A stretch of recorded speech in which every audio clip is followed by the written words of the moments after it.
పాకిస్తాన్ దాడుల్ని భారత్ చిత్తు చేస్తోంది. దాయాది దేశానికి ప్రతిరోజు కాళరాత్రిని పరిచయం చేస్తోంది ఇండియన్ ఆర్మీ. పాక్ లో భారత్ అటాక్స్ తర్వాత ధీటుగా బదులిస్తామంటూ ప్రగల్భాలు పలికిన పాక్ గురువారం నుంచి భారత్ పై డ్రోన్లతో దాడికి దిగింది. శుక్రవారం మరోసారి దేశంలోని 11 ప్రాంతాలు లక్ష్యంగా డ్రోన్లతో దాడులకు విఫల యత్నం చేస్తోంది పాకిస్తాన్. పాక్ డ్రోన్లని భారత సైన్యం ఎక్కడికక్కడ పేల్చివేస్తోంది. అందుకు సంబంధించిన విజువల్స్ కూడా స్క్రీన్ లో చూడొచ్చు. పాక్ భారత్ పైకి డ్రోన్లని ప్రయోగిస్తూ ఉండగా వాటిని తిప్పికొడుతూ నేల కూల్చుతోంది భారత్. ఇక జమ్మూ, సాంబా, జైసల్మేర్, పఠాన్కోట్, నౌగన్తో పాటు పూంచ్, ఫిరోజ్పూర్, అమృత్సర్, పోఖ్రాన్, ఉదంపూర్లలో దాడులకు దిగింది పాకిస్తాన్. వీటిని పసిగట్టిన ఇండియా తమ ఎయిర్ డిఫెన్స్ సిస్టంతో ఆ డ్రోన్లన్నింటినీ నేల కూల్చేస్తోంది. భారత్ పాక్ సరిహద్దుల్లో భారీగా శబ్దాలు వినిపిస్తున్నాయని అక్కడి జమ్మూ కశ్మీర్ సీఎం స్వయంగా ఆ శబ్దాలకు సంబంధించి ట్వీట్ కూడా చేశారు. మరోవైపు జమ్మూ కశ్మీర్, రాజస్థాన్, పంజాబ్ సరిహద్దుల్లో ప్రస్తుతం హై అలర్ట్ కొనసాగుతోంది. జమ్మూ కశ్మీర్, సాంబా, యురి, జైసల్మేర్ లో బ్లాక్అవుట్ నిర్వహిస్తున్నారు. రాజస్థాన్ లోని జైసల్మేర్ లో విద్యుత్ సరఫరాని పూర్తిగా నిలిపివేశారు. హర్యానాలోని అంబాలా, పంచకులతో పాటు పంజాబ్ లోని ఫిరోజ్పూర్ లో కూడా కరెంట్ ని కట్ చేయడం జరిగింది. ప్రజలందరూ ఇళ్లకే పరిమితమయ్యారు. బయటికి రాలేని పరిస్థితి, అసలు రావాలంటేనే భయపడే పరిస్థితి అక్కడ సృష్టించడం జరిగింది. పాక్ డ్రోన్లతో అటాక్ చేస్తోంది భారత్ పైకి. ఈ నేపథ్యంలో వాటిని మనం తిప్పి కొడుతున్నాము, ఎక్కడికక్కడ నేలమట్టం చేస్తోంది భారత్ యొక్క ఎయిర్ డిఫెన్స్ సిస్టమ్. ఈ నేపథ్యంలో ఎవరు బయటికి రావద్దంటూ కూడా ఆ ప్రాంతాల్లో హై అలర్ట్ ప్రకటించడం జరిగింది. అక్కడి ప్రజలకు కూడా అడ్వైజరీ జారీ చేశారు. అటు సరిహద్దుల్లో డ్రోన్లతో పాటు భారీ ఆయుధాలతో కాల్పులకి తెగపడింది పాకిస్తాన్. జనావాసాల్ని లక్ష్యంగా ఫైరింగ్ చేస్తోంది. కాల్పుల్ని కూడా సమర్థవంతంగా తిప్పి కొడుతోంది సైన్యం. ఫిరోజ్పూర్లో డ్రోన్ అటాక్ జరిగినట్టు తెలుస్తోంది. నివాస ప్రాంతాలపై డ్రోన్ల దాడులు జరుగుతున్నట్టు మనకు తెలుస్తోంది. మన భారత ఆర్మీ ఎక్కడికక్కడ వాటిని అడ్డుకునే ప్రయత్నం చేస్తూ వారి కుయుక్తుల్ని మొత్తం కూడా నిర్వీర్యం చేస్తున్నారు. ప్రస్తుతం పూంచ్, ఫిరోజ్పూర్, అమృత్సర్, పోఖ్రాన్ ఇలా అనేక ప్రాంతాల్లో డ్రోన్లతో విరుచుకుపడుతోంది. వాటిని తిప్పికొట్టే ప్రయత్నం చేస్తున్న మరిన్ని డీటెయిల్స్ మా ప్రతినిధి అజయ్ అందిస్తారు.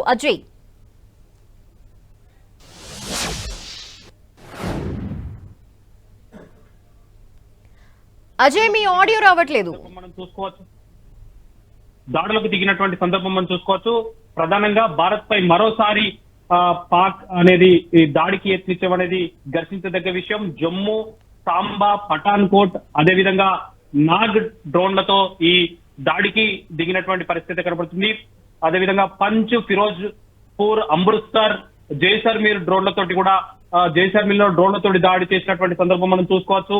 ముఖ్యంగా చూసుకున్నట్లయితే బాల్కోట్ లో, శ్రీనగర్ లో కూడా డ్రోన్లతో దాడి చేసింది సైన్యం. మొత్తం 11 ప్రాంతాల్లో డ్రోన్లతోటి పాక్ సైన్యం అనేది దాడికి యత్నించినటువంటి పరిస్థితి కనబడుతుంది. ఎక్కడికెక్కడ పాక్ డ్రోన్లను అన్నిటి కూడా విజయవంతంగా భారత్ సైన్యం కూల్చివేసినటువంటి సందర్భం మనం చూడవచ్చు. అయితే అవంతిపుర, సాంబా, ఉదంపూర్లలో కూడా పాక్ డ్రోన్లను అనేది కూల్చివేయడం జరిగింది. ఎక్కడికక్కడ ఎయిర్ డిఫెన్స్ సిస్టమ్ పాక్ డ్రోన్లను నిర్వీర్యం చేస్తూ వస్తుంది. ముఖ్యంగా జమ్మూ కాశ్మీర్, పంజాబ్, రాజస్థాన్ లక్ష్యంగా పాక్ సైన్యం ఈ దాడులకు అనేది తెగపడ్డది. వరుసగా 2వ రోజు భారత్ పైన దాడికి పాకిస్తాన్ అనేది యత్నించినటువంటి పరిస్థితి కనబడుతుంది. చీకటి పడగానే ఈ దాడులను వరుసగా పాకిస్తాన్ మొదలు పెడుతుంది. ముఖ్యంగా ఏదైతే సామాన్య ప్రజలు, సివిలియన్స్ లక్ష్యంగా కూడా ఈ పేలుళ్లకు దిగుతున్నటువంటి సందర్భం మనం చూసుకోవచ్చు. పేలుళ్ల శబ్దాలు వినిపించిన వెంటనే జమ్మూ కాశ్మీర్ లోని సీఎం ఒమర్ అబ్దుల్లా ఎల్ఓసిలోని కాల్పులు దిగినటువంటి తర్వాత సైన్యం కూడా దిగిన తర్వాత ఒమర్ అబ్దుల్లా కూడా అక్కడ ఉన్నటువంటి పబ్లిక్ ను అలర్ట్ చేసినటువంటి సందర్భం చూసుకోవచ్చు. ఎల్ఓసికి కాల్పులకు తెగబడుతున్నటువంటి పాక్ సైన్యం ఎప్పటికప్పుడు కూడా కాల్పుల ఉల్లంఘనకు పాల్పడుతూ వస్తుంది. అయితే వీటన్నిటి కూడా భారత్ సైన్యం సమర్థవంతంగా తిప్పికొడుతున్నటువంటి పరిస్థితి మనము చూసుకోవచ్చు. ఊరి, కుపాకర, పుంచు, నౌగం సెక్టర్లలో కూడా హెవీగా పాక్ సంబంధించినటువంటి ఆర్మీ సెల్లింగ్ చేస్తున్నటువంటి సందర్భం చూసుకోవచ్చు. పాక్ కాల్పులకు సమర్థవంతంగా తిప్పికొడుతున్నటువంటి భారత్ సైన్యం ఎల్ఓసి వెంబడి వార్ సైరన్స్ కూడా మోగిస్తూ పబ్లిక్ ను అలర్ట్ చేస్తున్నటువంటి సిచ్యువేషన్ మనకు కనబడుతుంది. అయితే హర్యానాలో అంబాలా, పంచకులలో విద్యుత్ సరఫరా నిలిపివేసి అక్కడ ఉన్నటువంటి పబ్లిక్ ను కూడా అలర్ట్ చేసి ముఖ్యంగా దీనికి సంబంధించినటువంటి ఏదైతే వార్ సైరన్ ను ఇస్తూ కూడా పబ్లిక్ ను అలర్ట్ చేసి ఏదైతే జనరల్ గా ఉన్నటువంటి పబ్లిక్ అందరినీ కూడా అలర్ట్ చేస్తూ రిస్క్ లేని ప్రదేశాల్లో కూడా వాళ్ళందరినీ కూడా పంపిస్తున్నటువంటి సిచ్యువేషన్ కనబడుతుంది. అయితే 2 రోజులుగా వరుసగా కూడా పాక్ అనేది కవ్వింపు చర్యలకు పాల్పడుతుంది. ఎక్కడ కూడా భారత్ సైన్యం దూకుడుగా వివరించకుండా పాక్ చేస్తున్నటువంటి సెల్లింగ్ ను తిప్పుకొట్టడం, అదేవిధంగా వాళ్ళు చేస్తున్నటువంటి డ్రోన్లను కూల్చివేయడం, అదేవిధంగా వాళ్ళు చేస్తున్నటువంటి మిసైల్స్ ను కూల్చివేయడమే వరుసగా చేస్తుంది. కౌంటర్ అటాక్ మాత్రమే భారత్ చేస్తుంది. ఎక్కడ కూడా పాకిస్తాన్ పైన ఉన్నటువంటి సామాన్య ప్రజల పైన, నగరాల పైన, వాళ్ళ ఇళ్ల పైన కూడా దాడులకు అనేది దిగడం లేదు. కేవలం పాకిస్తాన్ చేసేటువంటి సెల్లింగ్స్ ను తిప్పికొట్టడం, అదేవిధంగా వారి ఎవరైతే వారు ఫైర్ చేస్తున్నటువంటి మిసైల్స్ కానీ, వారు ఫైర్ చేస్తున్నటువంటి డ్రోన్లను కానీ కూల్చివేయడమే లక్ష్యంగా ఏదైతే S-400 సమర్థవంతంగా సుదర్శన చక్రం లాగా పనిచేస్తున్నటువంటి సిచ్యువేషన్ అయితే మనకు బార్డర్ లో కనబడుతుంది. 2 రోజుల నుండి కూడా ఇదే ఉద్రిక్త పరిస్థితులు, కవ్వింపు చర్యలు.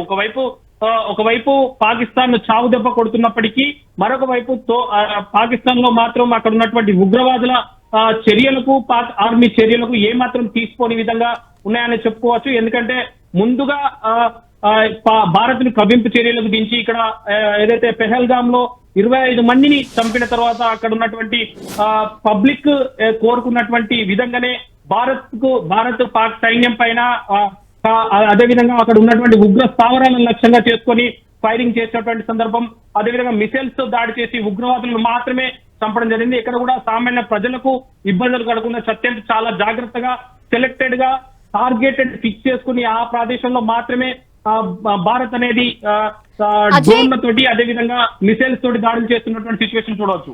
నిన్న సమర్థంగా పాక్ దాడుల్ని తిప్పికొట్టడంతో పాటు పాక్ ప్రధాన నగరాలపైన కూడా దాడి చేయడం జరిగింది. భారత్ INS విక్రాంత్ తో కరాచీలోకి ఎంటర్ అయ్యి అక్కడి సీ పోర్ట్ ని కూడా ధ్వంసం చేయడం జరిగింది. అంతేకాకుండా కొన్ని ప్రాంతాల్లో ఎక్కడైతే ఉగ్ర కార్యకలాపాలు జరుగుతాయో వాటిని టార్గెట్ చేస్తూ కూడా భారత్ దాడులు చేసింది. అటువంటి దాడులు ఏమన్నా ఈ రోజు కూడా కనిపించే అవకాశాలు కనిపిస్తున్నాయా, లేదంటే ఏ విధంగా ఈ రోజు ప్రతిఘటించబోతున్నాము? ఖచ్చితంగా పాకిస్తాన్ చేసినటువంటి దాడులకు కౌంటర్ దాడులు అనేది భారత్ నుండి ఖచ్చితంగా ఉంటాయని చెప్పుకోవచ్చు. ఈ రోజు భారత ప్రధాని భద్రతా సలహాదారు అజిత్ దోవల్ తోటి కూడా భేటీ అవడం జరిగింది. త్రివిధ దళాధిపతులతో కూడా భేటీ అవడం జరిగింది. మాజీ త్రివిధ దళాధిపతుల్లో పనిచేసినటువంటి వాళ్ళతో కూడా ఆర్మీ చీఫ్, నేవీ చీఫ్ లతో కూడా భేటీ అయినటువంటి పరిస్థితి కనబడుతుంది. వాళ్ళందరితోటి కూడా సమాచారాన్ని తీసుకోవడం జరిగింది. ఎక్కడెక్కడ ఏ విధంగా చేస్తే బాగుంటుంది అనేది కూడా వాళ్ళు ఇచ్చిన సూచనల మేరకు వారికి మళ్ళీ డైరెక్షన్స్ కూడా భారత ప్రధాని ఆర్మీ అధికారులకు, అదేవిధంగా డిఫెన్స్, నేవీ అధికారులకు కూడా ఇచ్చినటువంటి సందర్భం మనం చూసొచ్చు. ఖచ్చితంగా పాకిస్తాన్ చేసినటువంటి దాడులకు కౌంటర్ అటాక్ భారత్ వైపు నుండి ఉండి తీరుతుంది. ఎందుకంటే ఇప్పటికే మనం చూసుకోవచ్చు, గత 2 రోజుల నుండి కూడా అత్యంత సమర్థవంతంగా ఒకవైపు పాకిస్తాన్ పేలుస్తున్నటువంటి మిసైల్స్ ను, అదేవిధంగా ప్రయోగిస్తున్నటువంటి డ్రోన్లను అన్నిటినీ కూల్చివేస్తూ, అదే స్థాయిలో ఆ డ్రోన్స్ ఎక్కడి నుండి వస్తున్నాయి, వారి యొక్క డిఫెన్స్ సిస్టమ్ ఏ విధంగా ఉంది, వారి డిఫెన్స్ వార్నింగ్ సిస్టమ్ ఏ విధంగా ఉంది, వాటిని అన్నిటి కూడా కూల్చివేస్తూ వస్తుంది. లాహోర్ లో మనం సమర్థవంతంగా చూడవచ్చు. అక్కడ ఎయిర్ డిఫెన్స్ సిస్టాన్ని కూడా పూర్తిగా కూల్చివేసినటువంటి సందర్భం మనం చూడవచ్చు. అదేవిధంగా ఇటు కరాచీ నుండి మొదలుకుంటే లాహోర్ వరకు ఉన్నటువంటి ప్రధాన నగరాలపైన బాంబులతో దాడులు చేసినటువంటి సిచ్యువేషన్ కూడా చూడొచ్చు. ప్రధాన నగరాలైనటువంటి రావల్పిండి, అదేవిధంగా లాహోర్, ముల్తాన్, ఇలాంటి ప్రధానమైనటువంటి నగరాల్లో ఉన్నటువంటి డిఫెన్స్ బేస్లన్నిటి కూడా పాక్ లో ఉన్నటువంటి పాక్ ఆర్మీకి సంబంధించినటువంటి డిఫెన్స్ బేస్లన్నిటి కూడా డిస్ట్రాయ్ చేసే ప్రయత్నాన్ని అయితే భారత ఆర్మీ చేస్తున్నటువంటి సందర్భం కనబడుతుంది. ఇవన్నీ కూడా కౌంటర్ అటాక్ లో భాగంగా మాత్రమే చేస్తుంది తప్ప ఎక్కడ భారత్ పూర్తి స్థాయి ఉద్యమంలోకి దిగిన సందర్భం అయితే మనకు కనబడట్లేదు. ఎందుకంటే అక్కడ సామాన్య ప్రజలకు ఇబ్బంది కలగకుండా పూర్తి స్థాయి యుద్ధాల్లోకి దిగితే అక్కడ ఉన్నటువంటి పబ్లిక్ కూడా ఇబ్బంది అవుతుంది. కేవలం భారత్ కౌంటర్ అటాక్స్ మాత్రమే చేస్తుంది. ఎవరైతే భారత్ మీద దాడి చేయడానికి ప్రయత్నించారో, ముఖ్యంగా ఉగ్రవాద స్థావరాలకు సంబంధించినటువంటి అడ్డాల మీద మాత్రమే దాడులు చేస్తున్నటువంటి సందర్భం కనబడుతుంది. అదేవిధంగా వారికి సపోర్ట్ చేస్తున్నటువంటి పాక్ ఆర్మీ పైన కూడా దాడులు చేస్తున్నటువంటి సందర్భం మనం చూడొచ్చు. ఫిరోజ్పూర్ లో ఏదైతే డ్రోన్ దాడి చేసిందో పాక్, ఈ డ్రోన్ దాడిలో 3కి గాయాలయ్యాయని కూడా తెలుస్తోంది. ఈ నేపథ్యంలో ఇంకో పక్క జమ్మూ కాశ్మీర్ లో షెల్లింగ్ కూడా తీవ్రంగా జరుగుతోంది. భారత ఆర్మీ కూడా తిప్పికొట్టే ప్రయత్నం చేస్తోంది, ఎదురు దాడికి దిగింది. మరి ఏంటి అక్కడ పరిస్థితి ఏంటి? అక్కడ ఏమన్నా ఎవరికైనా గాయాలయ్యాయా, లేదంటే వారి ఇళ్లని కూడా ధ్వంసం చేస్తున్న పరిస్థితుల నేపథ్యంలో సిచ్యువేషన్ ఎలా కనిపిస్తోందని తెలుస్తోంది మనకి. మనం చూడొచ్చు ఈ రోజు అధికారికంగా కూడా ఇటు ఏదైతే ఆర్మీ అధికారులు చెప్పడం జరిగింది, కొంత భారత్ వైపు నుండి కూడా నష్టం జరుగుతుంది.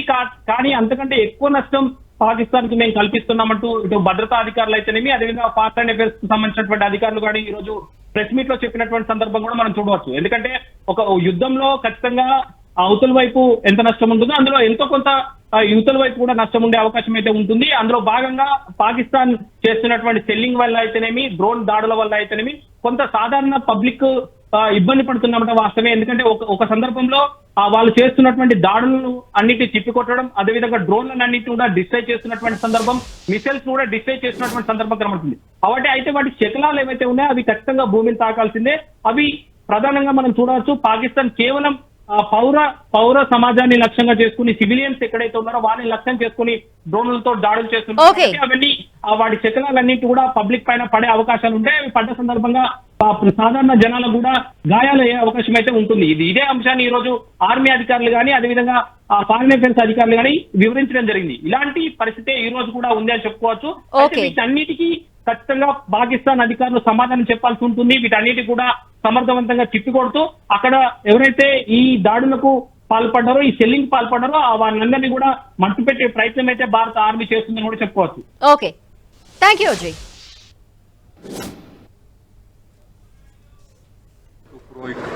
ड्रोन ਦੇ ਨਾਲ ਬੰਬ ਗਿਰਿਆ, ਉਹ ਬਲਾਸਟ ਦੇ ਨਾਲ 3 ਜ਼ਖਮੀ ਹੋਏ ਨੇ।